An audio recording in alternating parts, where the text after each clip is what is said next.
Well, good afternoon, everyone. Welcome to today's webinar, sponsored and presented by ThermoSoft International Corp., entitled Installing Nail Down and Glue Down Wood Floors Over Electric In-Floor Heating.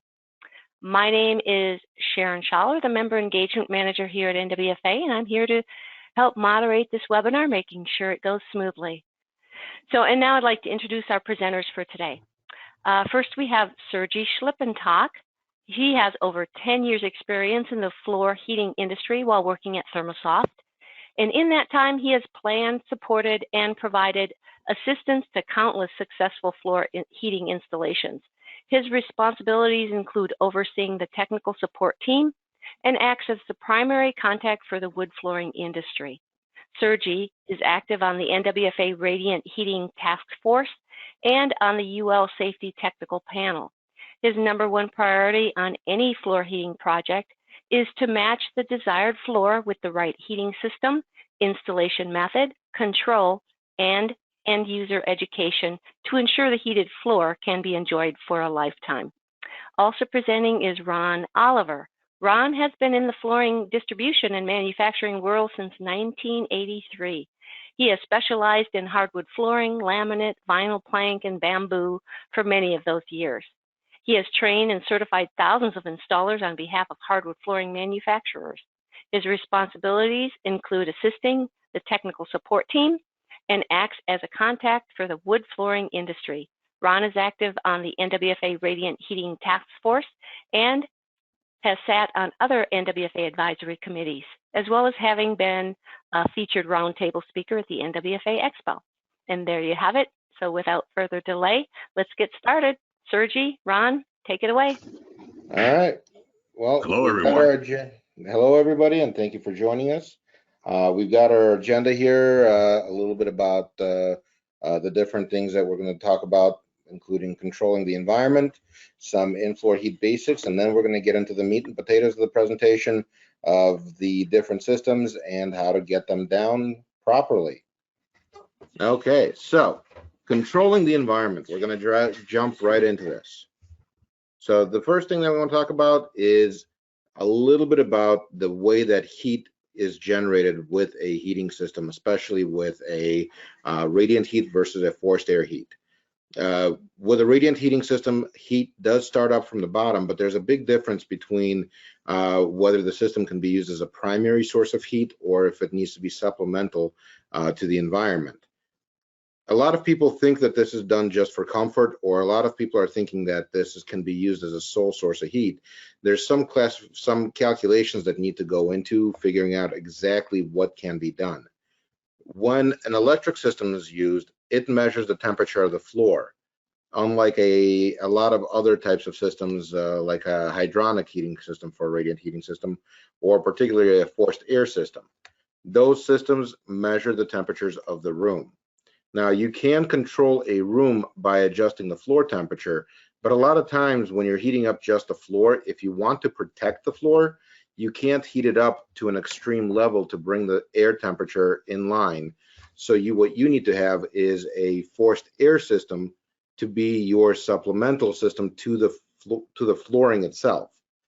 That's something to consider, that a lot of people that end up buying the floor heat to be a supplemental end up using the radiant heat as the primary, and the forced air becomes the supplemental system.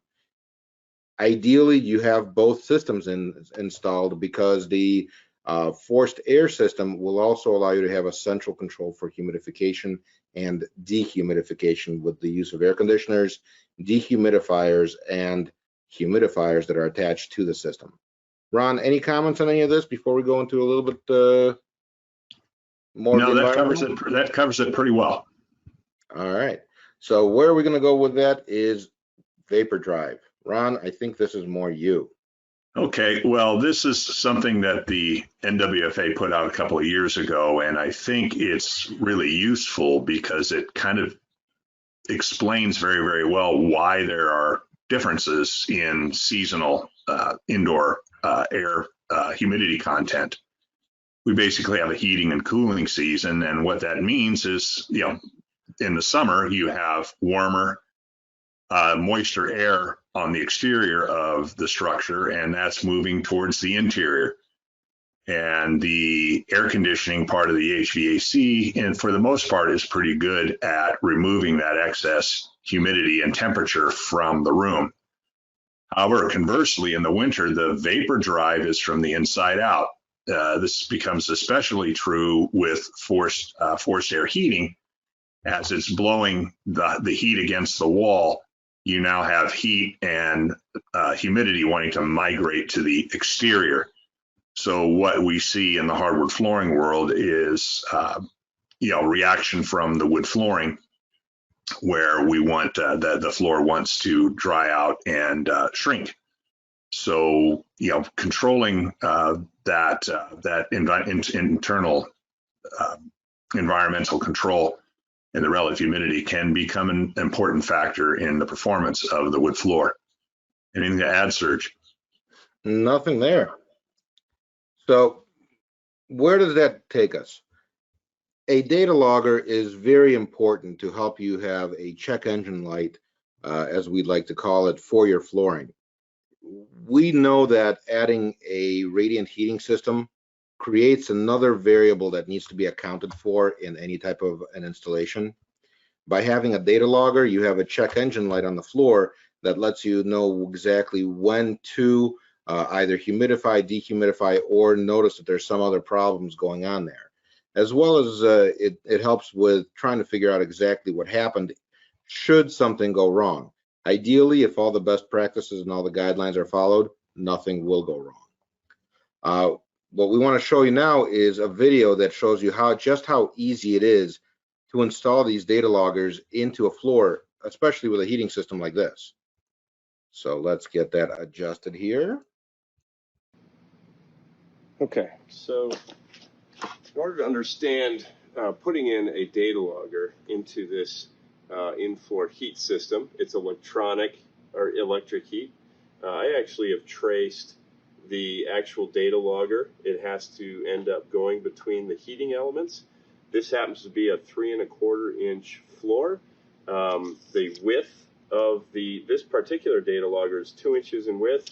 Since the flooring has to go perpendicular to the heating elements, it allows for staples to go between the heating elements. It can be glued or floated. Make sure that you contact your manufacturer on the installation guidelines that they put together. So there's a couple of ways of doing it. One of the ways is actually install your flooring up until this point, and then when you do go to install, you can actually put, in this particular case, two-phase tape on it, and now you'll have basically the product on the other side.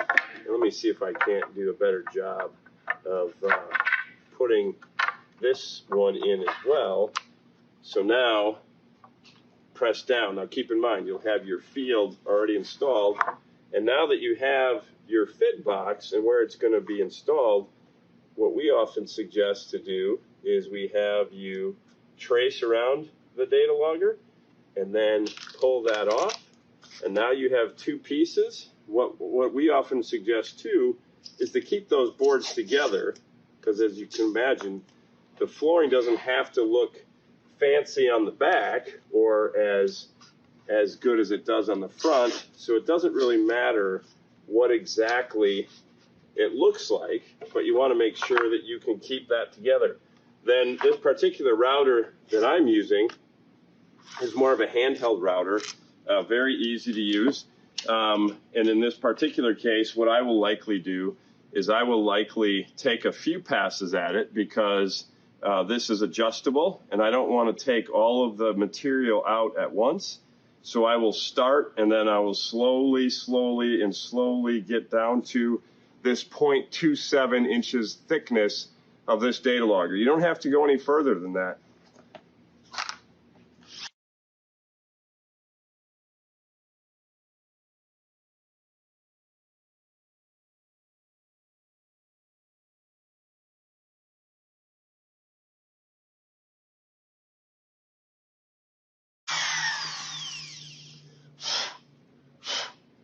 Okay, let's see how far we have yet to go. We've got a little bit further.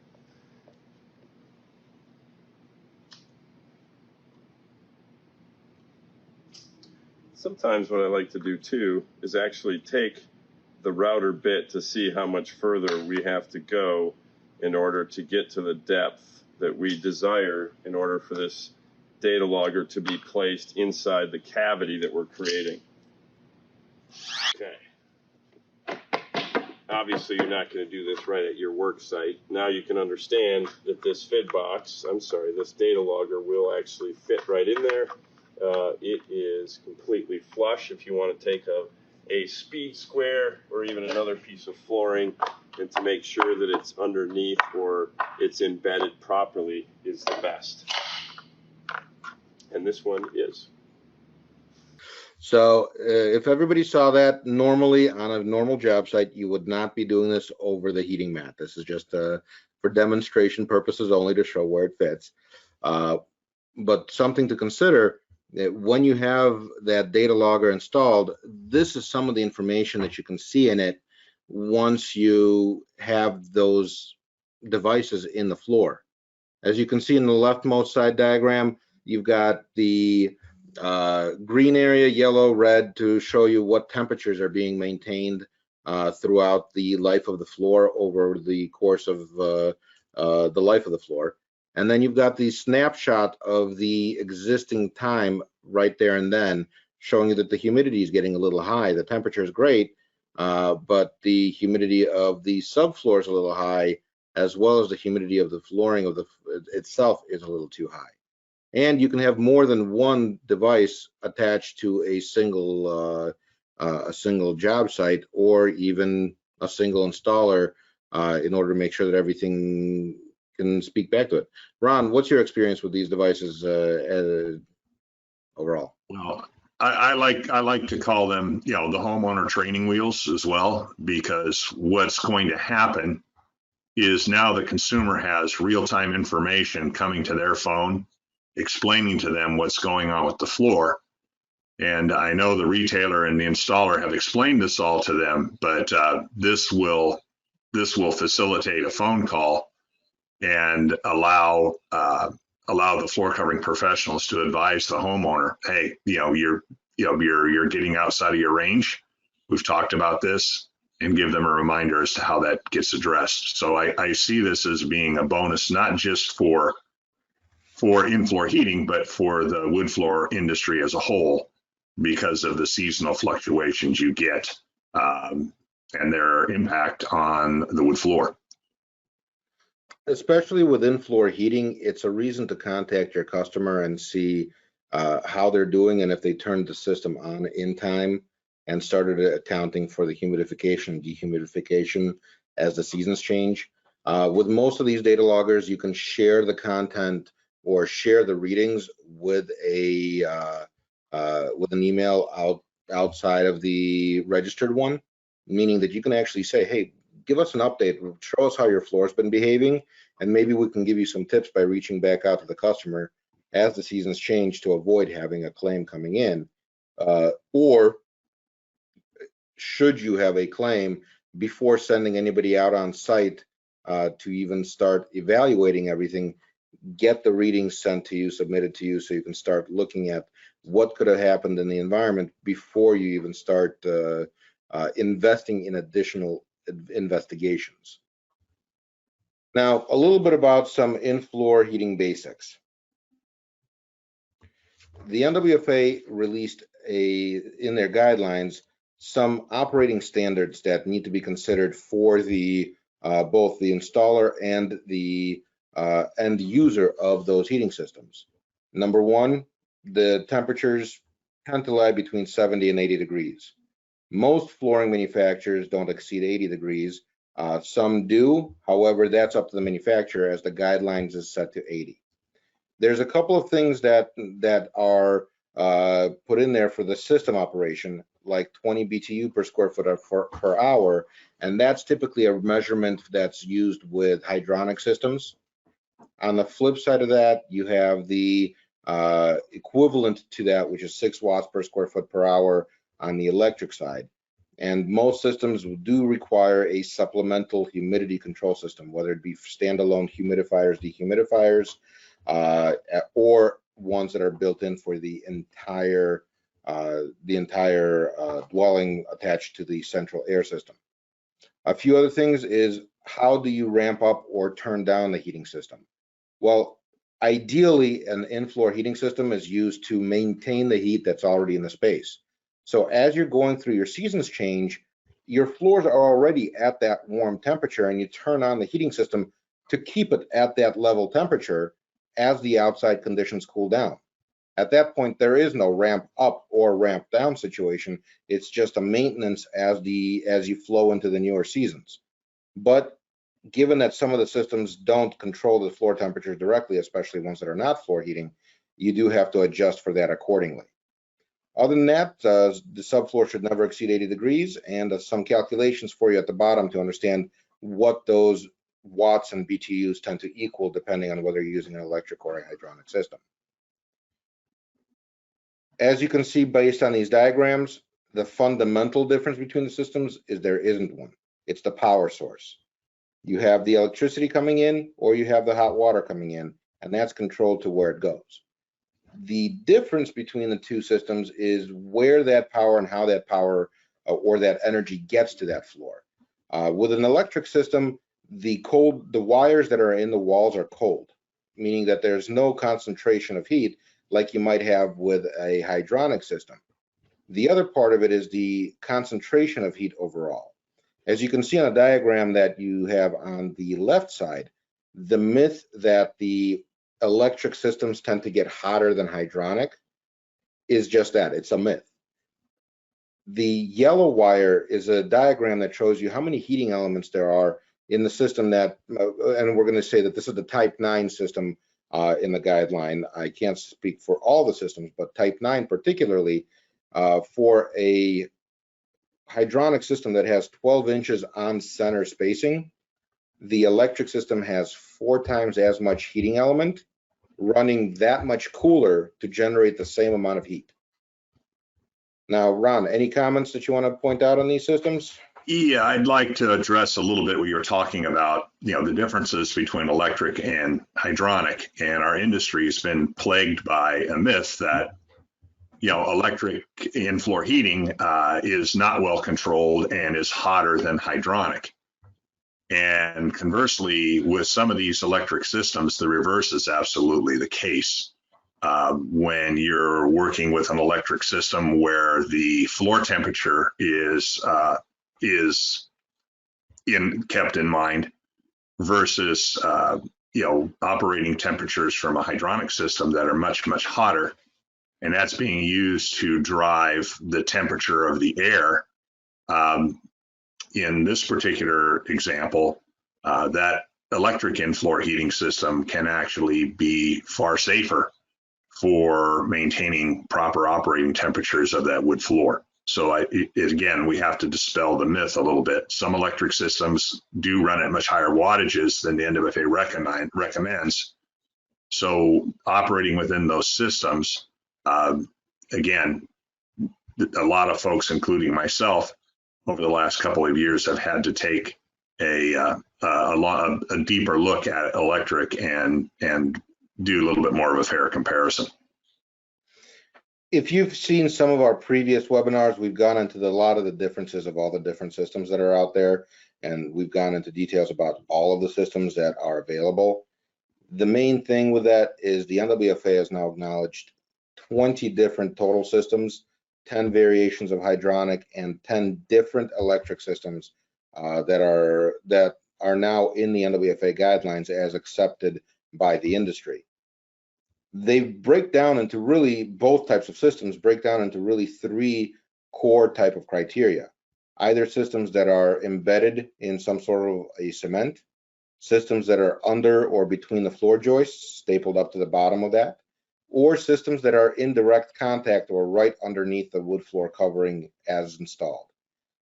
These 3 systems, or these 3 categories, will determine the best method or the most effective method of installation for the system, and some manufacturers to this day only allow 1 or 2 types of these applications, particularly for safety or for something that worries them on the liability side. The new generation of systems, especially the ones that are in direct contact, have appropriate and successful ways of installing it, and have an entire ecosystem of support around those systems, especially from the manufacturer side of all the flooring, the adhesive, and nailing systems, as we'll show you in a little bit, as how simple they are to install. So something to consider for the retail side and for the installer side, sometimes picking a system that is what's been traditionally known may come out with a lot more labor and a lot more materials needed to install it than choosing something new. And all you have to do is ask questions. We're here to answer them for you. Ron, any comments on this? Yeah, and looking at those three categories, it makes it a much simpler classification. And in some cases, some systems, can be used in, multiple ways. But this is the same way you would be looking at, for the most part, you'd be looking at hydronic systems as well. So this does make this concept of breaking the larger picture down into three basic categories will make things simpler for everyone. So the 10 different electric systems that were acknowledged by the NWFA, are examples of them are shown here. The one particularly that we'll be focusing on, at least for the installation method, is the one that's allowed to be installed in both, it's in direct contact system, but it's allowed to be installed in a nail down, glue down, or floating application. A lot of the other systems don't allow such a wide variety of installation methods, as we get into that a little bit. So, Ron, why don't you tell us what we're seeing here? Well, what we're seeing here is direct contact electric in-floor heating systems. And basically these numbers, 5, 8, 9, and 10 go back to that previous list, which is in the same exact order the NWFA has them in their installation guidelines. Looking at the metal mesh, that is a heating mat, but that is also low voltage, and we'll get into that in a minute, and that floor can nail, float, or glue. The polymer film heating mat is primarily a floating system. The fabric heating mat with thermal cutoff, that's nail, float, or glue. The metal foil heating mat is float. So number 5 and number 9 are actually the most versatile of these systems. Of course, keep in mind, we'll talk about low voltage in a minute, that has some of its own challenges versus some of these others, which are actually run off of the household line voltage without the use of transformers and significant wiring changes. Well, before we get into that, anything to add there, Serge? Can you talk a little bit about? Volume needs to come up just a little bit, Serge. Can you hear me now? A little bit more. There you go. Okay, so Ron, tell us a little bit about using fasteners to go through the heating system. That's something to consider depending on the system that you're using. Yeah, when you have some systems that actually allow you to nail through the heating element, you do begin to treat the fastener as a heat sink. And tropical species or species that have higher sugar contents, over time, the heat coming up that fastener can actually begin to caramelize those sugars. And you'll begin to notice, small dots on the tongue side of the floor, which homeowners are not exactly, how shall we say, tremendously excited about. So again, those are some things that I have seen in the past where there's aluminum transfer sheets and hydronic, those types of things. That heat now transfers up the fastener. So on the inspection, that is something to also consider.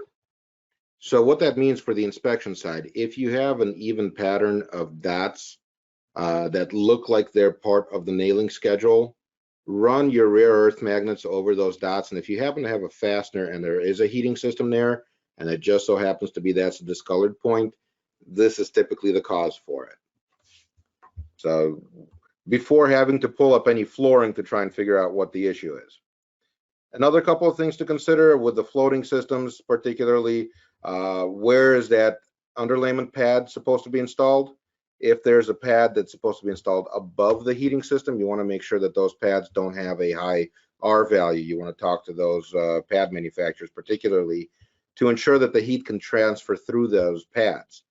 as well as make sure you follow all the requirements for vapor barriers over your installations, because some of these systems can and do act as a Class 1 vapor barrier or require a Class 1 6 mil poly to be installed, vapor retarder, excuse me, to be installed with the system.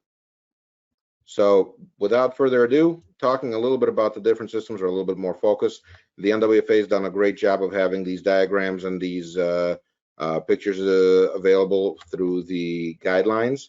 With these types of systems, especially with low voltage systems, something to consider is the addition of transformers and the wire ampacity charts. You need to make sure that the connections that you make to these systems are either done by yourself or the electrician use the proper gauge wire, and you know what gauge wire that's going to be ahead of time.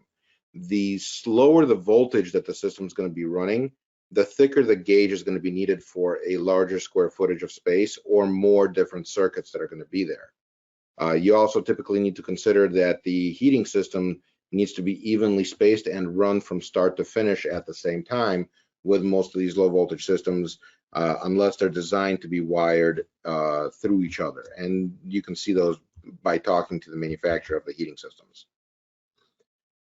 With a floating type system, typically you just straight up float it right over an underlayment or right under an underlayment, depending on the type of a system. And in some cases, you need to have a 6 mil poly installed with it or some other type of vapor retarder if it's not built into the system. These are typically all wired together, and they're usually wired together at the thermostat, so your electrician would be making those electrical connections. If you have to make connections to the heating mats themselves, you want to make sure that the electrician is usually making those rather than the flooring installer to wire up the heating system. Something to consider when getting a system is, are the factory connections made so you only have to worry about the cold leads rather than having to wire all the systems together in the field. Metal foil heating mats, same type, it's a floating type system. In a lot of these metal foil mats, the foil itself is a part of the grounding mechanism for the system. So you want to make sure that all the wires are properly connected ahead of time rather than being grounded in the field. And you also can't penetrate a grounding component. So it has to be left intact. So no stapling these systems down, no gluing to them, because the glue can potentially penetrate some of these systems. Now, the heating system that we'll use as an example for the nail down, glue down, and floating application is the fabric heating underlayment or mat with thermal cutoff. This is a system that we make, so we can say with 100% confidence the cold lead wires are pre-attached to the system at the factory, so it's not something that you have to worry about. And these systems typically do not need any self-levelers on top or to be used with it. You just proceed with installing the heating system right as you install the floor. Ron, any comments about any of the systems that I went over? Yeah, a couple cautions there are mats that look similar to this that are actually intended to be embedded in concrete.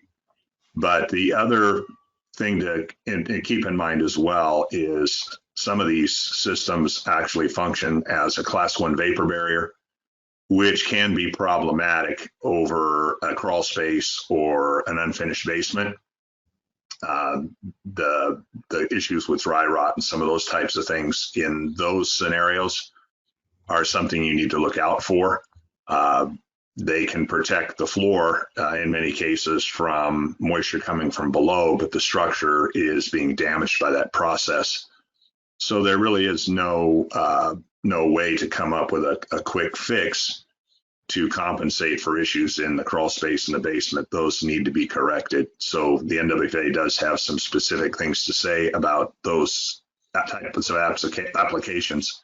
So make sure that you're in sync with those guidelines and what the flooring manufacturer has to say as well. So moving on from there, we're going to show you guys a couple of videos, or everybody who's attending, a couple of videos about how to install these systems. First and foremost, thank you to everybody that's helped us with the videos, and we'll provide everybody's contact information towards the end. But we're going to start off with how do you nail down through these systems. Good morning, ladies and gentlemen. My name is Tyler Powell, and I'm with Power Nail Company. Over the next few moments, I will demonstrate and discuss the proper steps to follow when installing a solid wood floor over an NWFA Type 9 fabric heating mat with thermal cutoff. We will begin the installation the same as we do any other. Prep your subfloor. Check it for soundness, flatness, and moisture content. Once you've checked those boxes, ensure that the subfloor is clean and ready to receive your heating and solid wood floor systems. To check whether you truly have a Type 9 heating system, refer to your NWFA guidelines on page 96. As with any product, definitely check the manufacturer's installation specs, both of the hardwood as well as your heating mat. When installing solid wood over these types of mats, it's extremely important that the system's heating elements are as thin as possible. This prevents any sort of deflection after the flooring has been installed and is in use. Once you verify that the mat can be installed under your wood and over your subfloor, it's time to plan the installation. We'll begin by dry laying your radiant heating mat in accordance with the manufacturer's specifications. You want to pay close attention to the beginning and ends of each mat. These are the areas where the mat's heating elements coil in such a direction that you will require a suitable wood flooring adhesive so you won't puncture an element with a nail or a staple. Mark these areas on your subfloor, remove the mat, and using the appropriate trowel, now you can apply the flooring adhesive to those defined areas. Set your mat in place. Once again, using a roller, firmly embed your mat in the adhesive that you just laid. Now that you've successfully embedded your mat, both at its beginning and its end in that flooring adhesive, you can begin laying out the solid wood floor. It's absolutely vital that you install the length of your wood perpendicular to the mat's heating elements. This method is what allows you to install the floor using either cleats or staples. You want to adhere to the wood flooring manufacturer's nailing schedule. If it's not available through their specs, you can always refer back to the NWFA guidelines. You'll want to sink your cleats in the spaces between the heating elements and no closer than 1/4 inch to any one section of heating cable or wire. As you work your way across the mat, you'll eventually reach those areas where we had previously used the wood floor adhesive underneath. This is typically around 5 inches from the beginning or the end of the mat, and the mat's heating element has changed its orientation. So it is imperative to stop using your cleats or your staples and go back to the floor adhesive. This will prevent you from potentially nicking or sinking a fastener into the element and destroying that mat. As you can see, installing wood over a Type 9 fabric heating mat with thermal cutoff, it offers its own unique challenges. But if you plan the install, you take your time, and you follow the proper installation guidelines, you can offer your customers yet another great product that will last the test of time. My name's Tyler Powell. If you have any questions for me on fastening or anything else, please feel free to reach out to me at your convenience. My email is tpowell@powernail.com. My best contact is always my cell phone, number 636-357-4600. Thank you for your attention and your time, folks. Be well. Take care. So as you can see, it's pretty straightforward to install this with a nail down application method. And from here, we're going to move over and do an installation with a glue down method. Okay, so the next portion that we're going to be talking about is going to be using adhesives to install the electric in-floor heating systems.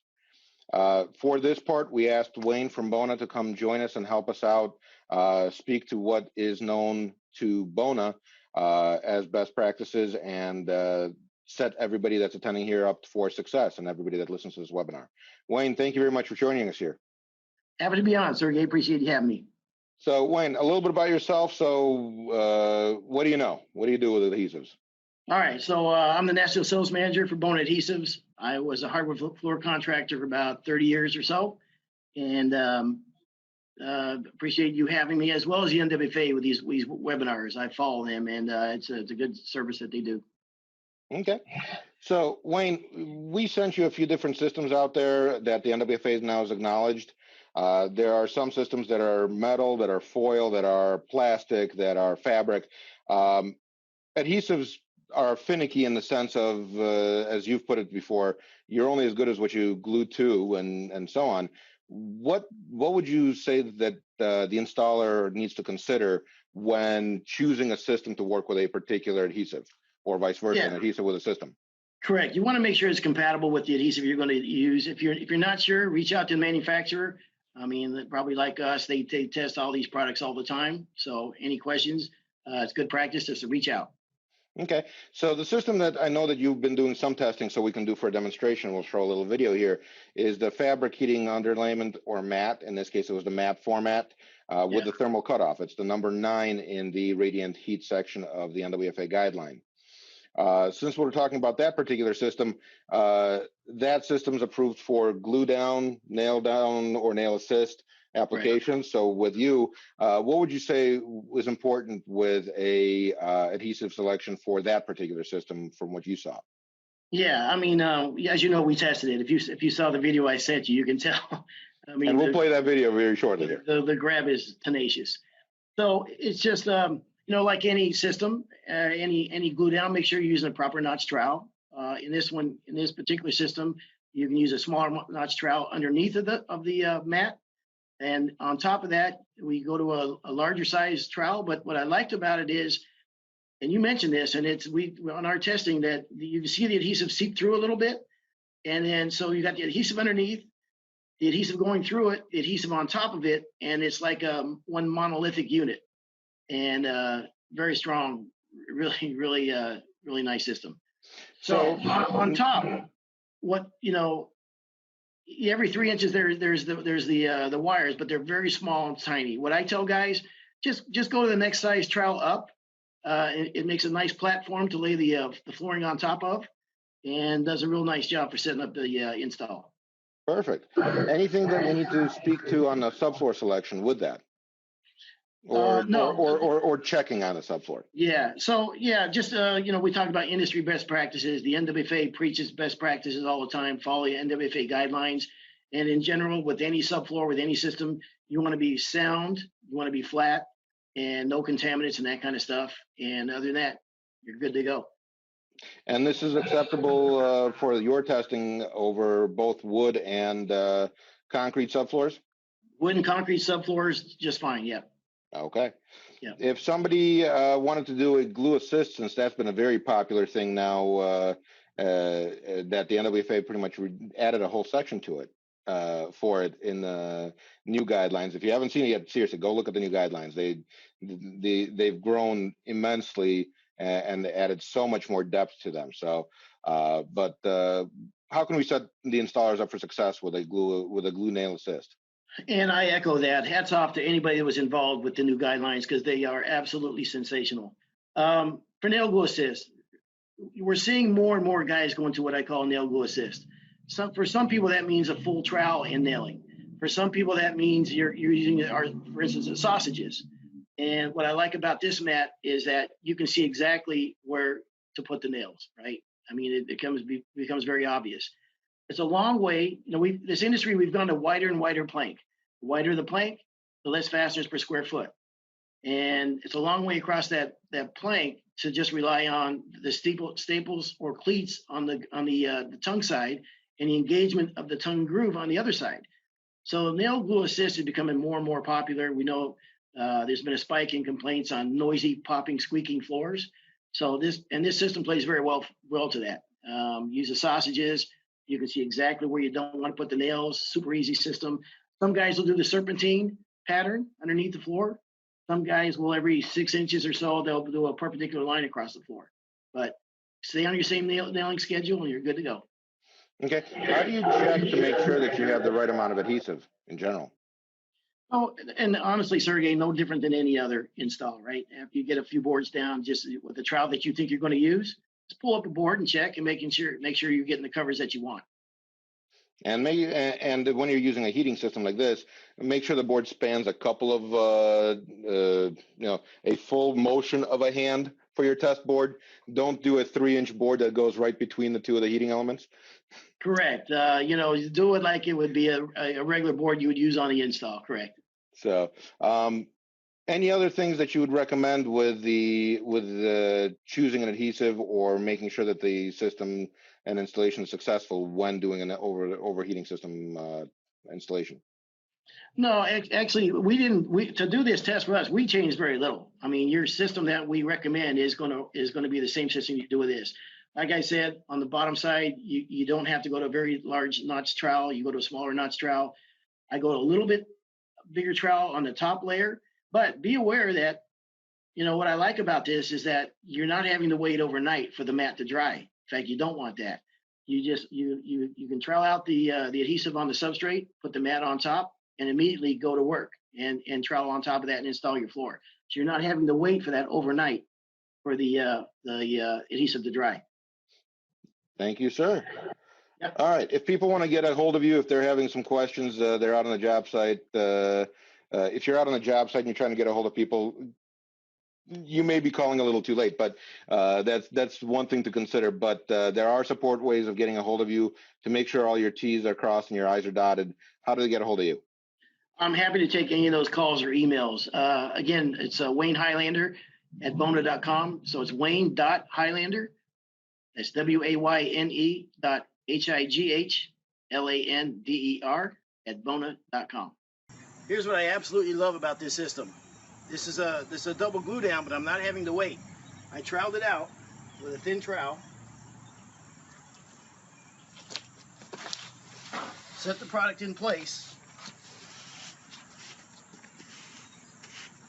See, I got my for nail glue assist. I got my lines right there. They show up real nice. Now, this is the beauty of it. The glue is transferring through this as well for a much better bond. And I can just go right to, I don't have to wait. I can go right to gluing over top of this right now.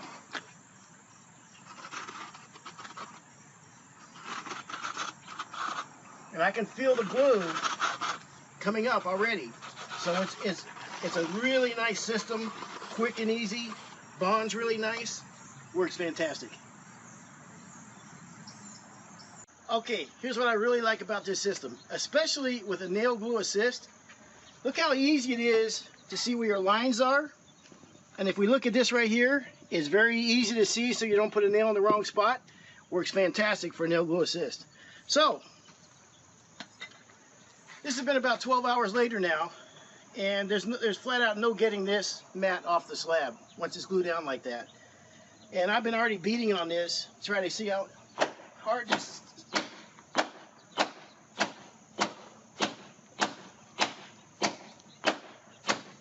It's flat out not coming off.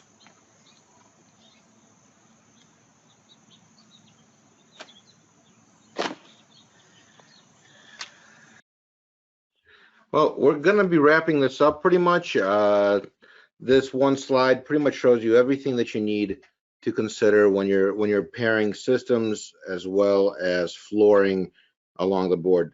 A couple of things to note. Always talk to the manufacturers of both the heating system and the flooring manufacturer. Hickory and beech tend to be no-nos. Again, check with the manufacturers. They will know the best. Some of the oils in some of the species can be negatively impacted, especially if you're doing a particular zone or doing a nail through a system that can make the fasteners a heat sink. When choosing a heat sink or a heating system, number one, see who approves it ahead of time to make it easier for you to choose. Safety, efficiency, how are you going to install it? Where are you making the connections? What's the total cost of installation? Total cost of operation, and do you have enough electricity available in the dwelling to even consider electrical systems, or do you need to upgrade the panel? I know I'm reading for you what you can see on the screen, but those are important things that need to be looked over and decided prior to pulling the trigger on any of these systems or recommending that it be done. Ron, any comments here? No, I think that that sums it up pretty well. As always, take a look at all the NWFA publications, because the combination of everything that the NWFA puts out is to ensure success across the board for everybody. As much as I'd love the inspectors to agree with me, but the idea is that we don't have a need for an inspector out there. We know we will because of errors, but the idea is that if we do it right, we don't need an inspector to have to go out there. Hopefully they're in agreement with me, as a lot of them are on this call. But you're all needed in this industry because we know that people don't follow guidelines. Somebody's going to make a mistake. So now we're at the Q&A section. Sharon, do we have any Q&A questions out there? We do. Thank you for that great presentation. Love the videos. So I just see a couple of questions here for you. First one from Stephen, and he asked, would the data logger give you the moisture content of the wood flooring? That's actually exactly the purpose of the data logger. The one that we showed in the presentation here actually has two sensors, one above and one below the data logger, and it's airtight seal into that routed section that you have there, meaning that it'll give you the moisture content or the EMC of the wood above and the RH of the flooring below, unless you're using a glue down system, which will basically seal that in there, and it'll result to be an EMC of the glue below. Ron, that'd be that's one of the fundamental things that you're tracking with the data logger. You're also tracking the amount of heat, but yeah, that's actually able to determine the EMC of the material itself. Okay, great. The next question is from Eddie, and Eddie asked, over on-grade concrete slab, what precautions should be taken to guard against moisture? Ron and I concur that our favorite is a two-part. Sometimes, do your testing, and if it's out of whack, using a two-part epoxy along with your vapor inhibiting adhesive can absolutely be the best friend, especially for the uses that those of you that are installing. That gives you an extra measure in the event the ridge gets flattened out. You don't quite have 100% full coverage. Having that safety, again, the safety valve of the two-part epoxy underneath, and again, using the system that's compatible with your adhesive is not a bad idea. Okay. Those were the only two questions we have on here, but I'm sure that you guys will think of more questions. So we have all the contact information on this last screen. So if you think of any other questions, be sure to contact these gentlemen, these experts in the area. Well, we do have one more question that just popped up, if you have a second to answer this one. It's from Leslie, and Leslie says, number one, if we want to install a heating system with particular adhesive, for example, Sika, is there one that has been tested and approved? Well, as you saw in the video, the testing for adhesives, particularly with warm step. So warm step is the system that qualifies to that number 9 aspect of it. As you saw, our friend Wayne from Bona is getting the final approvals on there, and we actually had a page in the latest issue of Floor Covering Installer, I guess it was September's issue, that shows that we already have approvals from DryTech, Bostik, Sika, Tight Bond, and the list keeps growing. Stuff, AAT, Bona's in the process with it, in order to give all these the system, like we mentioned earlier, a full ecosystem of support. There's also wood flooring, vinyl flooring, and other manufacturers that have already backed this system. And a big thank you shout out there to Hallmark, who actually put out a whole new radiant heat guide on their page that speaks to some of these best practices based on the NWFA guidelines with this system as part of the electric coverage there, and as well as Owens, Well-Made, and a couple of other manufacturers out there. And that is it for questions. Do you have anything else to add, Sergi or Ron, before we end it? We're just close to the top of the hour. Just an example of an installation of how it goes down. This is pick your favorite installation method, lay your mats out next to each other, and install your floor over the top. If you're installing a nail down application, again, remember that the pads would have to be perpendicular to the directionality of the flooring. If you're doing a glue down application, one way or the other is appropriate. So feel free to reach out to us. We'll leave the contact information up on the screen for a little bit longer for everybody there. And a big thank you to everybody that helped us make this presentation possible with the videos and all their support. Well, Thank you you, all very sir. much. Appreciate your attention. Thanks, Ron. Thanks, Sergi. Thank you, everyone, for attending today's webinar sponsored by ThermoSoft. So on behalf of NWFA and ThermoSoft, thank you for joining us today.